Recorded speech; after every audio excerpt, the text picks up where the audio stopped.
ஓம் சாய்ராம். என் அன்பு செல்லமே, என்னுடைய அழகான தங்கமே, மனதளவில் நீ எவ்வளவு உளைச்சலோடு இருக்கிறாய், எந்த விதத்தில் நீ வாழ்க்கையில் கலங்கிய நிலைமையோடு இருக்கிறாய் என்பது அனைத்து எனக்கு தெரிந்தது, புரிந்தது. எந்த நிலையிலும் சரிதான், உன்னை நான் கைவிடப் போவது அல்ல. எப்போ பார்த்தாலும் வாழ்க்கையில் இது நடக்கவில்லை, அது நடக்கவில்லை என்ற ஒரு கவலை உனக்குள் இருந்து கொண்டே இருக்கிறது. நான் உன்னை ஒவ்வொரு நிமிஷத்திலேயும் பார்த்து கொள்கிறேன். ஒவ்வொரு நிமிஷத்திலேயும் உன்னுடைய வாழ்க்கையை நான் சரி செய்கிறேன் என்று சொன்னாலும் எதையுமே நீ கேட்பதும் அல்ல. எனக்கு தெரியாது, இது தெரியாது, அது தெரியாது என்பதையே நீ சொல்கிறாய். என்னுடைய பிள்ளையே, என்னவாக இருந்தாலும், என்னென்ன விஷயங்களாக இருந்தாலும், நீ என்னிடம் ஒரே ஒரு முறை இந்த விஷயத்தை நான் இந்த நேரத்தில் செய்ய போகிறேன், அந்த நேரத்தில் செய்ய போகிறேன் என்பதை சொல்லிவிடு. சொல்லிவிட்டு அமைதியாக இரு. புரிந்ததா? நீ அப்படி சொல்லிவிட்டு அமைதியாக இருந்தால் உன்னுடைய வாழ்க்கையில் என்னென்ன விஷயங்கள் எந்தெந்த நேரத்திற்கு நடக்குமோ அந்தந்த நேரத்திற்கு சுபமாகவே நடக்கும். புரிந்ததா? ஒரு நேரத்திலும் ஒரு இடத்திலும் உனக்கு நான் கஷ்டத்தை கொடுக்க மாட்டேன்.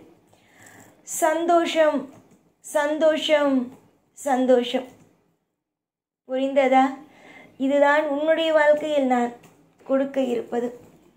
வெளிப்படையாக ஒவ்வொரு விஷயத்தையும் என்னிடம் நீ ஒளிவு மறைவு இல்லாமல் வெளிப்படையாக சொல். சாய் திட்டுவாரோ என்று மறைக்காதே. ஏனென்றால் என்னிடமிருந்து யாரும் எப்பொழுதும் எந்த ஒரு விஷயத்தையும் மறைக்க முடியாது. அது மறைக்க முடியாத ஒரு விஷயம்தான். உன்னுடைய கூட இருப்பவர்களை நிடம் நீ எதை வேண்டுமானாலும் மறைக்கலாம். ஆனால் இந்த சாயிடம் நீ எந்த ஒரு விஷயத்தையும் எப்பொழுதும் மறைக்க முடியாது. உன்னை எல்லா அசைவிலிலுமிருந்து உன்னை காப்பாற்றுவேன்.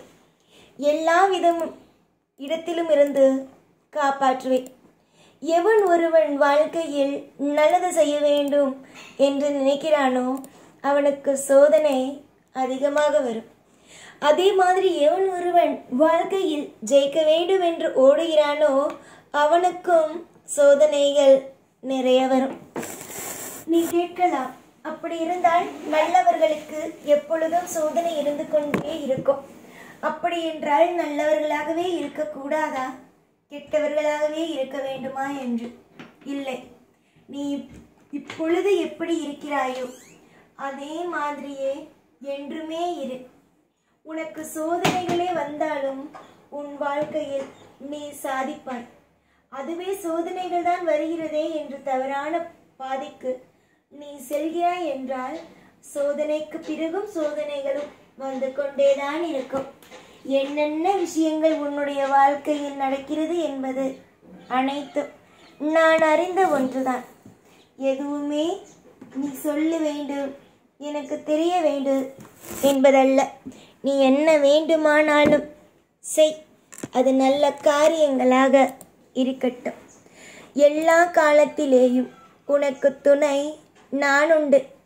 உனக்கு துணை அனைத்து இடத்திலும் நான் உண்டு. நீ நினைக்கலாம், இத்தனை நாள் நான் சந்தோஷமாகத்தானே இருந்தேன், ஏன் என்னை இந்த அளவுக்கு சோதிக்கிறீர்கள் என்று. சோதனைகள் எல்லாம் ஏன் தெரியுமா அம்மா? இன்னும் கொஞ்ச நாளில் வெற்றியை பார்க்க போகிறாய் அல்லவா? அப்பொழுது வெற்றிகளை பார்ப்பதற்கு முன்பு ஒரு 6 மாதம் அப்படி வச்சுக்கோயேன், அந்த நேரத்தில் கஷ்டத்தை கொடுத்துதான் உனக்கு சந்தோஷங்களையே கொடுப்போம். நீ எல்லா விஷயத்தையும் புரிந்து கொள். எந்த நேரத்திலேயும் எந்த பொழுதிலேயும் எதையும் எப்பொழுதும் போட்டு குழப்பிக்கொள்ளாதே. நன்மைகள் மலர்ந்திடும், ஐஸ்வர்யங்கள் வாழ்வில் நடந்திடும். எதிர்பார்த்த சுபத்துவம் வாழ்க்கையில் ஒவ்வொன்றாக பெருகிடும். நீ உன் வாழ்வில் ஒவ்வொரு கட்டத்திலேயும் சுபத்துவமான விஷயங்கள் வளர்ந்திடும். புரிந்ததா? இப்பொழுதாவது நான் என்ன சொல்கிறேன் என்பது உனக்கு புரிந்திருக்கும். நாளுக்கு நாள் பிரச்சனைகளோடும் நாளுக்கு நாள் வலிகள் வேதனைகளோடும் இருக்கிறாய். வலி வேதனை என்ற ஒன்றும் வாழ்வில் வேண்டாம். உன்னுடைய வாழ்க்கையில் ஒவ்வொரு நேரத்திலேயும் ஒவ்வொரு நொடியிலேயும் நான் உனக்கு துணையாகவே இருப்பேன். அதில் எந்த மாற்றமுமே அல்ல. நீயாகவே போட்டு எதையும் குழப்பிக்கொள்ள வேண்டாம். நிறைய அலட்சியங்கள் உன் வாழ்க்கையில் நீ பார்க்கிறாய். அலட்சியங்களை விடு. வாழ்க்கையில் ஒவ்வொரு நாளும் நம்முடைய வாழ்க்கை வீணாகி விட்டதே, என்ன செய்ய போகிறோம் என்ற விஷயத்தை உன்னுடைய வாழ்க்கையிலிருந்து எடுத்துவிடு. உன்னுடைய வாழ்க்கையில் ஒவ்வொரு கட்டத்திலேயும் அழுது கொண்டே இருக்கிறாய். அந்த அழுகை எல்லாம் தொடர்ந்து உன் வாழ்க்கையில் வராது. புரிந்ததா? உனக்கு என்னென்ன செய்ய வேண்டும், ஏதேது செய்ய வேண்டும், என்ன விஷயங்களை செய்ய வேண்டும் என்பதை ஒவ்வொரு பொழுதிலேயும் நான் உனக்கு ஒவ்வொரு முறையாகவே சொல்லிக் கொடுப்பேன். யாரை பார்த்து பயப்பட வேண்டும் உன்னுடைய வாழ்க்கையில்? அதை முதலில் சொல் பார்க்கலாம். இந்த உலகத்தில் நீ யாரையும் பார்த்து ஒரு பொழுதும் ஒரு நாளும் பயப்பட வேண்டும் என்ற அவசியமும் அல்ல. எல்லா காலத்திலேயும் உன்னுடைய வாழ்க்கை மாறும். அந்த வாழ்க்கை மாறுவதற்கான அனைத்து விதமான ஏற்பாடுகளையும் நானே செய்வேன்.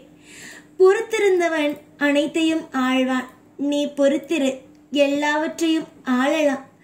காலம் மொத்தத்திலேயும் உன்னுடைய வாழ்க்கையில் நான் ஒவ்வொன்றையும் நான் எப்பொழுதும் செய்து வைத்து கொண்டு தான் இருக்கிறேன்.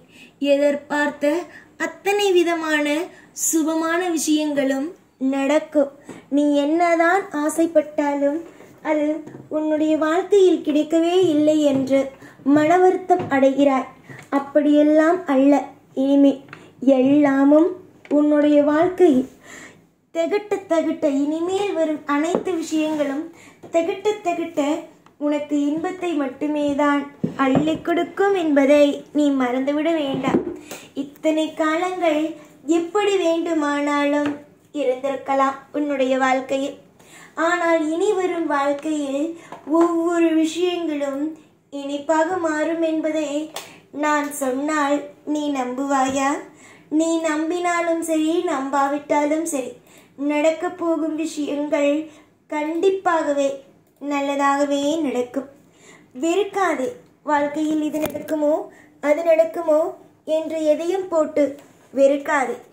எல்லாமும் உனக்கு தேவையானதாகவே நடந்துவிடும். எல்லா விஷயத்திலேயும் பொறுமை கொள். எல்லா விஷயத்திலேயும் அமைதியாக இரு. நாளுக்கு நாள் பிரச்சனைகள் கூடுகிறது என்று நினைக்காதே. நாளுக்கு நாள் சந்தோஷங்கள் வரும் என்பதையே நினைத்துக்கொள். ஒருவனுக்கு ஒரு விஷயத்தில் மிகப்பெரிய தொந்தரவுகள் ஏற்படுகிறது என்றால் அதோடு உன்னுடைய வாழ்க்கை முடிந்துவிட்டது என்றல்ல. ஒரு புதிய நபர் மூலமாக கூட வாழ்க்கையில் சில விஷயங்கள் நடக்கும். அதே மாதிரிதான் உன்னுடைய வாழ்க்கையிலும் இன்பங்கள் பிறக்கும். வெறுப்புகள் அதிகமாகத்தான் இருக்கிறது. அதற்கெல்லாம் காரணமே என்னவென்றால் நம் வாழ்க்கையின் சூழ்நிலைகள் இப்படியே இருந்துவிடுமோ என்ற ஒரு பயம், ஏக்கம். ஆனால் ஏக்கங்களோ பயங்களோ வேதனைகளோ வேண்டாம் என்பது மட்டும்தான் என்னுடைய எண்ணமே. உன் வாழ்க்கையில் என்றும் எப்பொழுதும் எல்லா நிலையிலும் வலி வேதனை